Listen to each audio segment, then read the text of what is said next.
You are Locked On Syracuse, your daily podcast on the Syracuse Orange. Part of the Locked On Podcast Network, your team every day. Omari Evans is 6 foot, 190 pounds, and he's got one more year of college eligibility remaining. Evans is coming off his best season in college football. He played in all 16 games for Penn State. He had 21 catches for 415 yards and 5 touchdowns. He averaged nearly 20 yards per catch. More on that in just a moment, okay? So you might be asking yourself right now, why is this guy an elite game-changing wide receiver for Syracuse football? After all, I mean, come on, his stats, they don't jump off the page, right? I mean, 400 yards, 21 catches, 5 touchdowns, that's not overwhelming. But here's the deal. First of all, Omari Evans was the number 2 wide receiver at Penn State, meaning there was one wide receiver that was ahead of him on the depth chart, and that was Harrison Wallace, who had 46 catches for 720 yards and 4 touchdowns, which for a number 1 wide receiver in a full season like Penn State played, I believe Wallace played in 15 games of the 16, that's not a lot for a number 1 wide receiver. So why is it that the case? Neither of them really produced super highly considering where Penn State finished at the end of the year. I'll tell you why, all right? First of all, Penn State had the best tight end in the country on their team. I know you guys who are watching or listening to this, 99% of you are Syracuse Orange fans just like myself. There is a tight end in the country that is better than Oronde Gadsden. His name is Tyler Warren. He was the number 1 pass catcher on Penn State this season. He had over 1,000 yards, and I believe he had also over 100 catches. He was a target machine for Penn State. So he already is cutting into the volume of Omari Evans and also to their number 1 wide receiver, Harrison Wallace. Also, Penn State ran the football a ton. They had not 1 but 2 1,000-yard rushers on their roster. All this to say, rewind to what I said at the beginning of this podcast about you can never have too many weapons.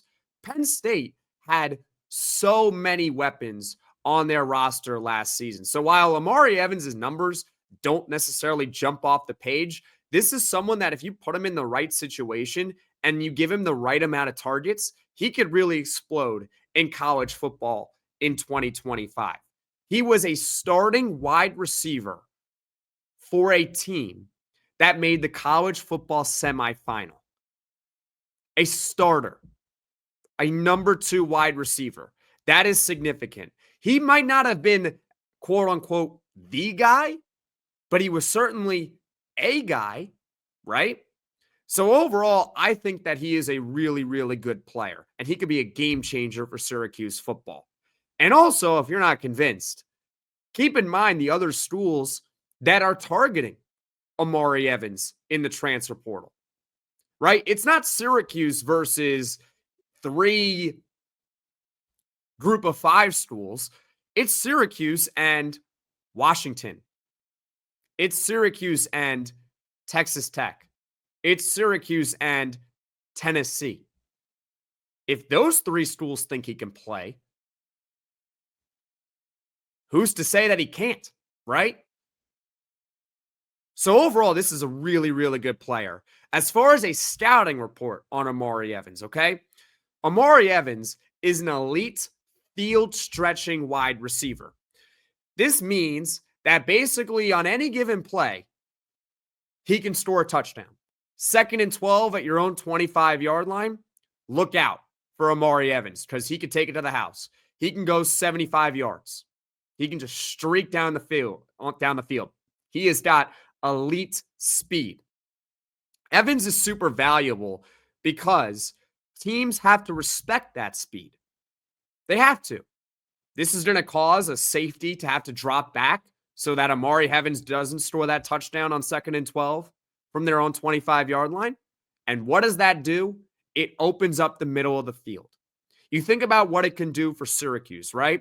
Think about all the guys that they could have next season. You have Omari Evans streaking down the field which opens up the middle for arguably the best slot receiver now in college football, and Trebor Pena. Xavier Restrepo is out of eligibility and in the NFL draft from Miami. He might have been the best one this past season. And Darrell Gill and Jamie Tremble. Omari Evans opens up the middle of the field because of his speed and the fact that he is a field stretcher. It also is another reason why his numbers don't necessarily jump off the page, because field stretching wide receivers, they don't really thrive on volume. That's not the name of the game for them. They thrive on the fact that when they get that opportunity, when they get that look, it's usually a big play. Hence why Omari Evans averages over or nearly 20 yards per catch. That is huge. All right. An example for you all. We'll go to the NFL here, but also keep in mind this player was one of the best field stretchers at Alabama when he was in college. And I am by no means saying that Omari Evans is as good as this player. I'm not saying that at all. But it's meant to show you the profile of an elite, game-changing, field-stretching wide receiver. What I'm talking about here. Jameson Williams, currently with the Detroit Lions. All right. He had over 1,000 yards for the Lions this season. Over 1,000, but he did it on only 58 catches. That's not a lot. Most wide receivers in the NFL, if they want to hit 1,000 yards, they got to get at least 75 to 80 catches to do it. Williams did it on 58.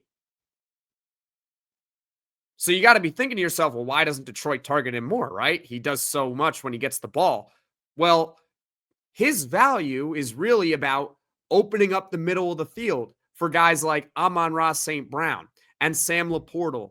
I can't believe I said Laporta and Jahmyr Gibbs in the passing game as well. That's what Williams' job is.